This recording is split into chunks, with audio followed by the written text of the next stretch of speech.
내가 겐그레아 교회의 일꾼으로 있는 우리 자매 베베를 너희에게 추천하노니 너희는 주 안에서 성도들의 합당한 애절로 그를 영접하고 무엇이든지 그에게 소용되는 바를 도와줄지니 이는 그가 여러 사람과 나의 보호자가 되었음이라. 너희는 그리스도 예수 안에서 나의 동역자들인 브리스가와 아굴라에게 문안하라. 그들은 내 목숨을 위하여 자기들의 목까지도 내놓았나니 나뿐 아니라 이방인의 모든 교회도 그들에게 감사하느니라. 또 저희 집에 있는 교회에도 문안하라. 내가 사랑하는 에베네도에게 문안하라. 그는 아시아에서 그리스도께 처음 맺은 열매니라. 너희를 위하여 많이 수고한 마리아에게 문안하라. 내 친척이여 나와 함께 갇혔던 안드로니고와 유니아에게 문안하라. 그들은 사도들에게 존중이 여겨지고 또한 나보다 먼저 그리스도 안에 있는 자라. 또 주 안에서 내 사랑하는 암볼리아에게 문안하라. 그리스도 안에서 우리의 동역자인 우르바노와 나의 사랑하는 스다고에게 문안하라. 그리스도 안에서 인정함을 받은 아벨레에게 문안하라. 아리스도블로의 권속에게 문안하라.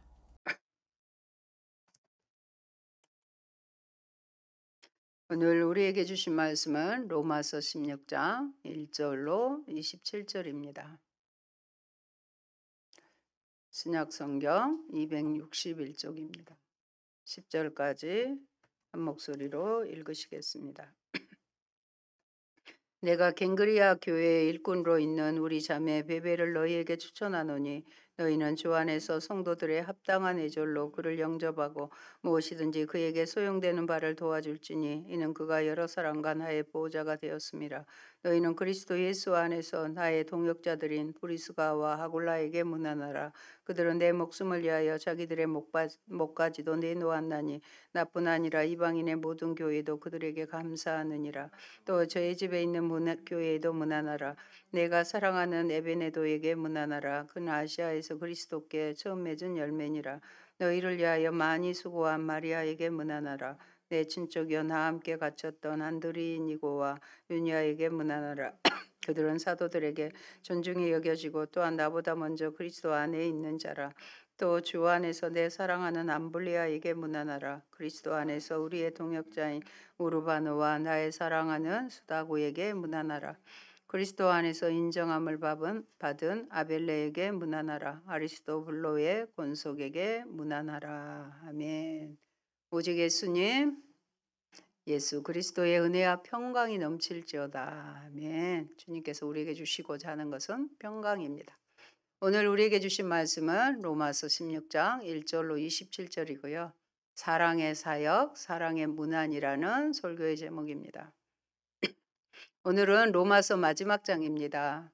로마시를 한 번도 방문하지 않았던 바울이 로마 교회에 이렇게 많은 사람을 알고 있었다는 사실은 참으로 놀랍습니다. 그에게는 참 좋은 동역자들이 있었습니다. 저는 늘 이런 모습이 정말 지금은 부럽고 간절합니다. 다윗왕에게는 37명의 충성스러운 군장들이 있어서 통일 왕국을 이룰 수 있었습니다.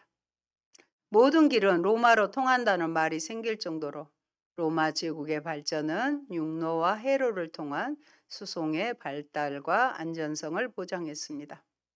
그리스도의 복음도 로마 제국에 잘 닦아놓은 길과 해로를 통해 퍼져갔습니다. 16장에 등장하는 많은 인물의 면면은 바울의 선교 사역이 인간관계의 네트워크를 통해 이루어졌다는 점과 그 당시 그리스도인들의 끈끈한 관계를 엿볼 수 있습니다. 바울이 문안을 전하는 사람 중에는 유독 여자들의 이름이 자주 눈에 띕니다. 바울은 1절에서 로마의 편지를 가지고 가는 사람인 베베를 추천합니다. 특히 베베는 주 안에서 합당한 애절로 영접해야 할 사람인데 자신과 순회 사역자들을 지원해 왔기 때문이라고 합니다. 베베는 겐그리아 교회의 지도자였습니다. 겐그리아는 고린도시에서 멀지 않는 항구를 가리킵니다. 따라서 그녀는 교회의 지도자였습니다. 남성 명사인 디아코노스를 사용한 것은 디아코노스의 이름의 뜻은 일꾼, 집사입니다. 그런데 분명한 것은 베베가 교회의 지도자였다는 사실입니다. 2절 말씀을 보면 그녀는 후원자로서 바울을 물질로 도왔습니다. 첫째, 로마 교인들에게 전하는 안부의 인사입니다. 바울은 모두 26명에게 인사를 전하는데 그중 24명은 이름이 명시되었지만 2명은 이름이 밝혀지면 안 되는 이유로 숨겨져 있습니다. 다수의 사람들과 5 가정교회가 언급됩니다. 이는 로마 교회로 통칭되는 그리스도인 공동체가 여러 가정교회의 연합체인 것을 알 수 있게 하는 대목입니다. 이들은 바울의 편지를 이 가정교회들이 아마도 돌아가며 읽었을 것입니다. 언급된 이름들을 보면 이 교회들이 이방인과 유대인으로 구성되어 있음을 알 수 있습니다. 라틴 이름과 유대 이름이 섞여 있고요. 불분명한 때도 있는데 한 가지 분명한 것은 여자들의 이름이 훨씬 많이 나온다는 사실입니다. 또한 노예 또는 전에 노예였던 이름들이 보이는데 적어도 9명은 되는 것 같습니다. 그에 반해 아리스토블로와 나기스는 사회 경제적으로도 지위가 높은 집안 출신이었습니다. 즉 로마 교회는 인종적으로 다인종 교회였으며 사회 경제적으로도 여러 출신이 섞여 있던 공동체였습니다. 에베소서 2장 13절의 말씀을 보도록 하겠습니다. 이제는 전에 멀리 있던 너희가 그리스도 예수 안에서 그리스도의 피로 가까워졌느니라. 19절입니다. 그러므로 이제부터 너희는 외인도 아니요 나그네도 아니요 오직 성도들과 동일한 시민이요 하나님의 권속이라. 에베소는 무슨 교회입니까? 이방인 교회죠. 그래서 하나님은 유대인과 이방인이 한 성령 안에서 하나 되기를 원하셨습니다. 3절로 4절에 보면 브리스가와 아굴라가 소개됩니다. 그들은 복음을 위해 자기의 목을 내놓았던 사람들로 묘사됩니다. 바울을 위해서 소중한 목을 내놨다, 목숨까지 내놓았다 하는 것입니다. 그들은 원래 로마에 살다가 글라우디오 황제가 유대인을 로마에서 추방할 때 고린도로 왔고 바울과 같은 직업, 텐트 메이커였기 때문에 직업을 가졌습니다. 그 에베소에서 아볼로를 만나 그를 회개시키고 교육했던 적도 있습니다. 바울이나 루가의 여러 언급에서 부인인 브리스가를 먼저 언급하는 것을 볼 때 그녀가 지도자였을 것으로 생각됩니다. 이방인의 교회가 이들에게 감사하는 것은 그들의 영향력과 그에 따른 복음의 진보 때문이었습니다. 5절에 에베네도는 바울이 얻은 아시아의 첫 열매입니다. 아마도 에베소에서 그를 개종시켰을 것입니다. 그리고 에베소에서 만난 브리스가와 아굴라를 따라 로마에 온 것으로 생각됩니다. 나의 사랑하는 바울의 편지에는 지금 16장의 편지에는 나의 사랑하는 이라는 수식어가 붙어 있죠. 이런 표현을 볼 때 바울과 상당히 가까운 관계였던 것 같습니다. 6절의 마리아입니다. 그녀는 아마도 유대인 여성이었을 것입니다. 바울은 자기 친척이라고 부르지 않았습니다. 그러나 7절에 안드로니고와 유니아는 친척이라고 부르고 있습니다. 유니아는요, 여성 이름일 가능성이 높아요. 그리고 평범한 사도가 아닌 사도들 중에서 뛰어난 사람들이라고 불리고 있기 때문에 사도직을 남성의 직책으로 제한하려는 사람들은 받아들이기 힘든 표현이기도 합니다. 바울은 그들이 같이 감옥 생활도 했다고 증언합니다. 또한 바울이 이들에게 보이는 존경심은 이들이 자기보다 먼저 그리스도를 믿었음을 밝히는 것으로 보아 상당했으리라 짐작됩니다. 주 35년 정도를 바울의 핵심 연도로 본다면 아마도 사도행전 2장에 오순절 사건 때쯤 예수님을 직접 만나 믿기 시작했을 가능성이 있습니다. 8절로 10절에 보면 암블리아, 우르바노와 스다구, 아벨레가 나오는데요. 이들을 향해서 동역자, 그리스도 안에서 인정받은 자, 사랑하는 자로 불리고 있습니다. 10절에 언급된 아리스토블로는 역사학자 요세푸스에 따르면 헤롯 왕의 손자이며 글라우디오 황제의 집에서 자란 사람이라고 합니다. 캘리굴라 황제가 예루살렘 성전에서 자기의 신상을 세우려 했을 때 정치력을 동원해 막은 사람이 바로 누구라고요? 아리스토블로입니다. 그런데 로마서가 쓰였을 때 그는 이미 사망했기 때문에 그 집안 사람들에게 인사를 하고 있는 것입니다. 11절에 나기수가 나옵니다. 나기수는 전에 노예였지만 글라우디오 황제의 비서가 된 사람이에요. 노예 출신에서 황제의 비서가 됐습니다. 그런데 네로가 황제가 되었을 때 자살하도록 강요받고 자살하게 된 불행한 사연을 가진 사람이기도 합니다. 그래서 그의 가족에게 무난합니다. 헤로디오는 유대인으로서 헤롯 집안의 노예였을 것입니다. 이들이 노예가 자유인이 되었을 때 주인의 이름을 따르는 관례로 그런 이름을 가진 것으로 추측할 수 있습니다. 12절에 나오는 두루베나와 두루보사는 자매였습니다. 보시와 더불어 많은 수고를 했다고 바울이 인사하고 있습니다. 13절에 루포와 그의 어머니에게 문안하는데 특히 그 어머니는 바울이 어머니라고 부를 정도로 가까운 사이였습니다. 15절에 함께 있는 성도들은 가정교회들을 가리킵니다. 여러분, 여자도 유력한 사역자로 삼을 수 있고요. 노예를 일꾼으로 부를 수 있는 것이 바로 복음입니다. 복음은 차별하지 않습니다. 다 죄인이었다가 살아난 사람입니다. 다른 어떤 기준도 없습니다. 예수님을 구주와 주로 고백한다면 그는 하나님의 일꾼으로 부름을 받고 하나님의 가족이 될 수 있습니다.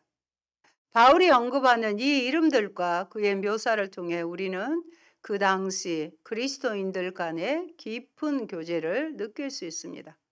목숨을 내놓고 그리스도의 일을 하면서 생긴 그들 간의 결속과 동료애를 엿볼 수 있습니다.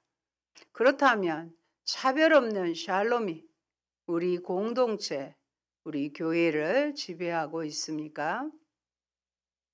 둘째는 경고와 기원의 말씀입니다. 로마 교회에는 거짓 선생들이 활동하고 있었던 것으로 보입니다. 그들을 수용하는 사람들이 생기면서 공동체 안에 분쟁이 일어났습니다. 인사와 문안을 마친 바울은 마지막으로 다시 한번 권면합니다. 분열을 일으키는 사람들에 대한 경고입니다. 그들의 정체가 분명히 언급되어 있지는 않지만 아마도 이방인에게 할례와 율법 준수를 요구했던 유대주의 그리스도인들로 보입니다. 그들은 로마 공동체의 하나됨에 걸림돌을 놓고 있었습니다. 그 동기 역시 자기 탐욕을 채우는 것이었습니다. 바울은 그럴듯한 말과 아첨하는 말을 하는 자들에 대해 경계하라고 조심하라고 합니다.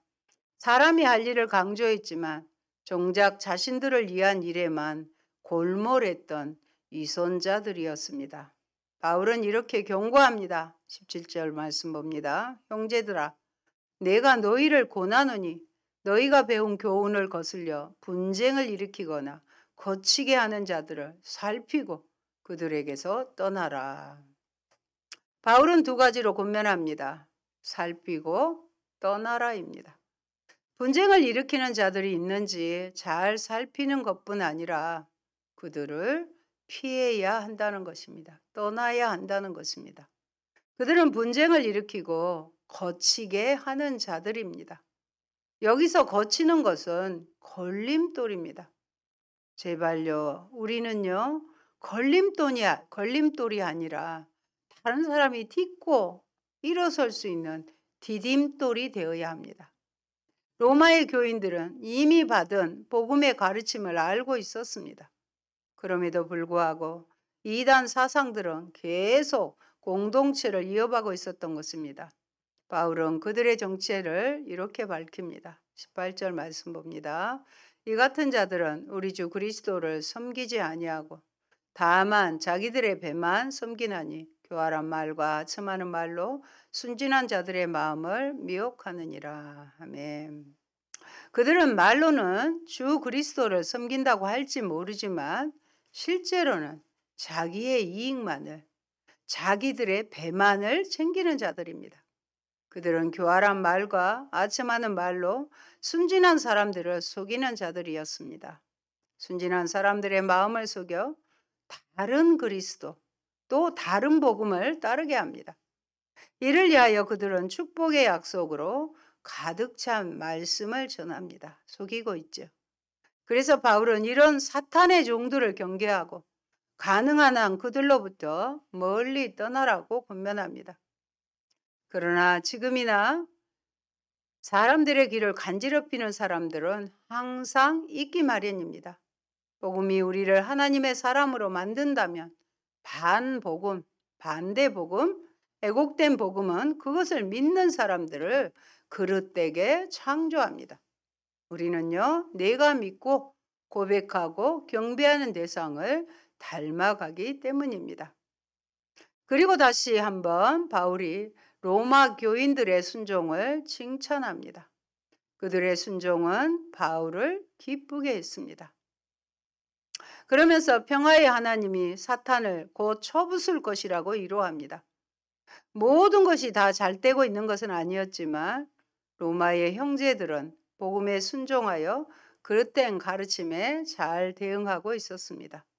그 소식이 바울에게까지 전달되어 바울은 기뻤습니다. 바울은 계속해서 이 복음을 기준으로 하여 선한 것을 잘 분별하는 지혜를 갖고 악한 일을 따르는 데는 미련한 사람이 되라고 권면합니다. 우리에게 이런 영적 분별력이 있어야 되겠고요. 악한 일을 따르는 죄는 미련한 사람이 되어야 할 것입니다. 여러분, 복음은 단지 이해의 대상만도 아니고 믿음의 대상만도 아닙니다. 그것은 순종의 대상입니다. 순종할 때 또 다른 지혜를 얻게 되고요. 더 넉넉하게 세상을 이기며 선한 것을 분별할 줄 알게 됩니다. 순종할 때 탐욕에 굴복하여 다른 그리스도, 다른 복음을 만들어내는 이들의 의도를 간파할 수 있습니다. 참말과 거짓말을 가려낼 수 있습니다. 세 번째, 바울과 함께한 이들의 인사와 찬양입니다. 21절에는 바울의 동역자인 디모데와 그의 친척인 루기오, 야손 그리고 소시바더의 인사가 기록되어 있는데 흥미롭게도 바울 서신의 공동저자로 자주 등장하는 디모데는 로마서에서는 마지막에 아주 간단하게 등장합니다. 22절에 나오는 더디오는 바울이 구술한 것을 파피루스에 적었던 대필자였습니다. 그러나 대필자가 저자가 되는 건 아니죠. 23절에 가이오는 고린도 교회의 지도자였으며 고린도의 재무관인 에라스도에 대해서는 약 80년 전에 발견된 한 비문을 통해 확실히 알게 되었는데요. 그 비문에는 에라스도가 자비로 자신의 경비로 고린도 지방에 길을 만들어 놓은 것을 칭송하는 내용이 들어 있었습니다. 저도 그 현장에 가서 직접 그 비석을 볼 수 있었습니다. 25절, 27절은 바울의 마지막 축도입니다. 우리 같이 읽으실까요?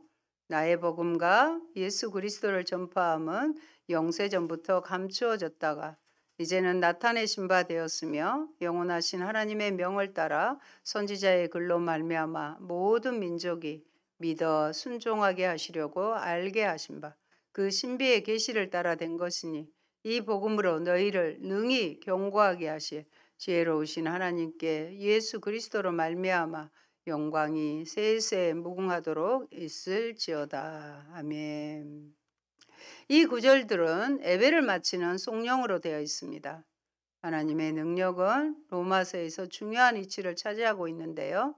여기서는 특별히 독자들을 경고하게 하는 일, 하나님의 능력이 로마서를 읽는 독자들을 경고하는 힘으로 표현되고 있습니다.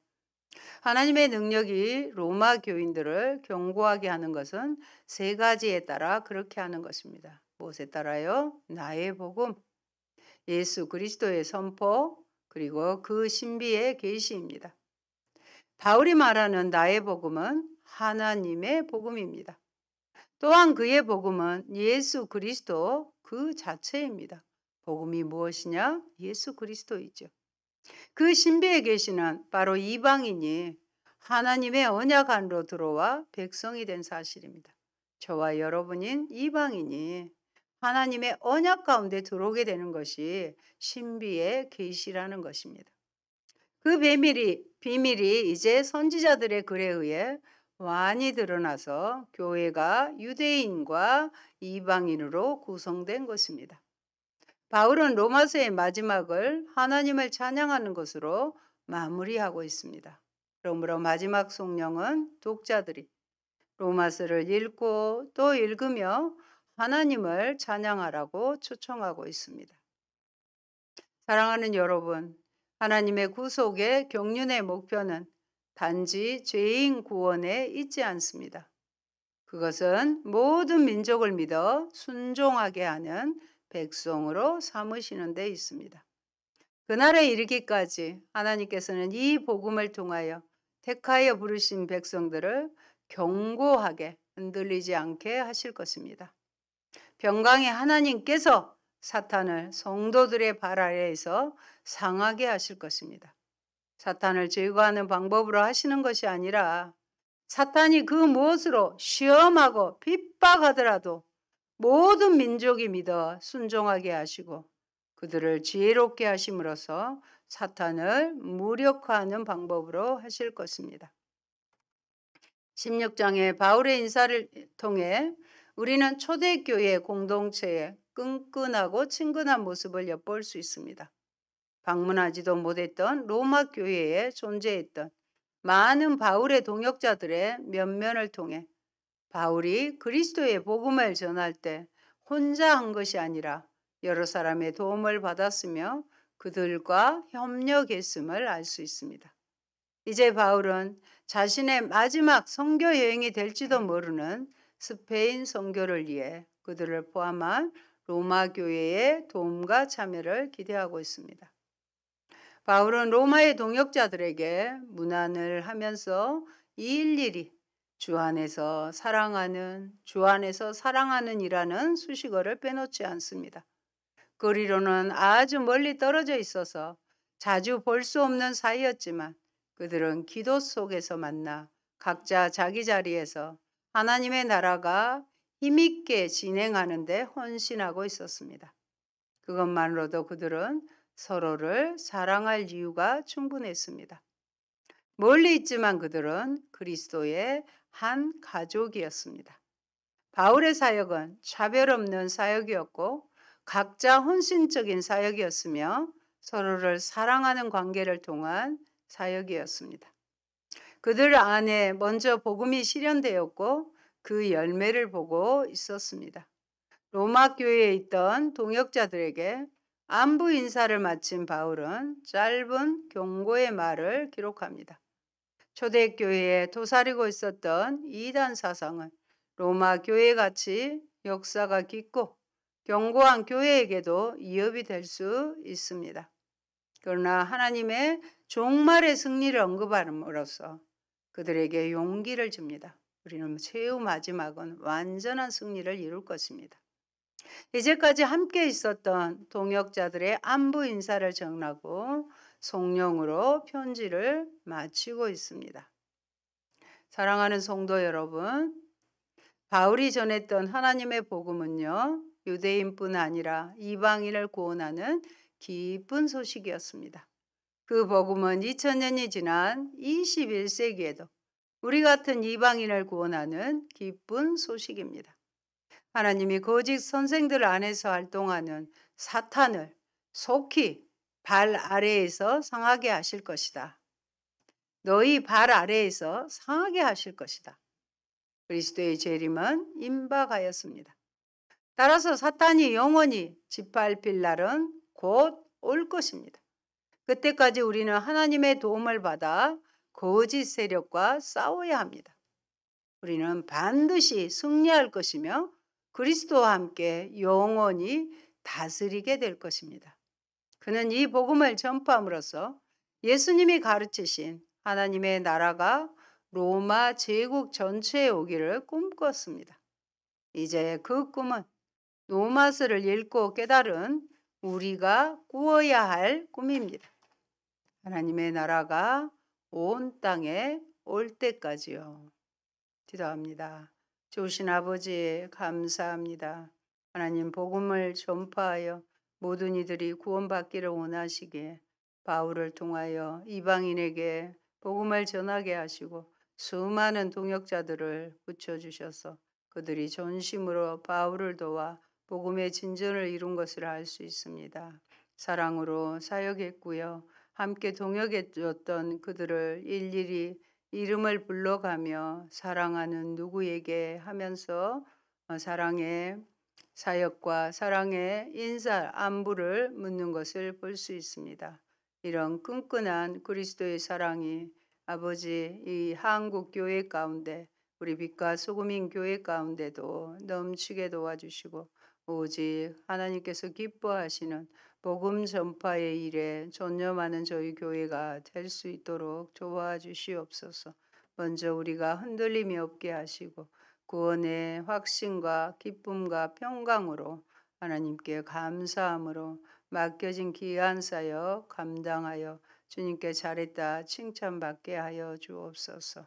하나님 우리에게는 늘 주께서 부어주시는 은혜와 성령의 능력이 필요하오니 주께서 주신 힘으로 하나님이 귀한 일들을 다 성취하게 하시고 우리 서로를 격려하며 이하여 사랑으로 기도하고 간구하는 저희들 되게 하옵소서. 로마서를 아버지 1장부터 16장까지 무사히 마치게 하신 아버지 감사합니다. 주어진 그 메시지 안에 당신의 뜻이 이루어지게 하시고 그 말씀을 통해 말씀이 온전히 이루어지며 하나님께만 영광이 되며 복음이 널리 전파지는 역사 있도록 도와주옵소서. 예수님 이름으로 기도합니다. 아멘.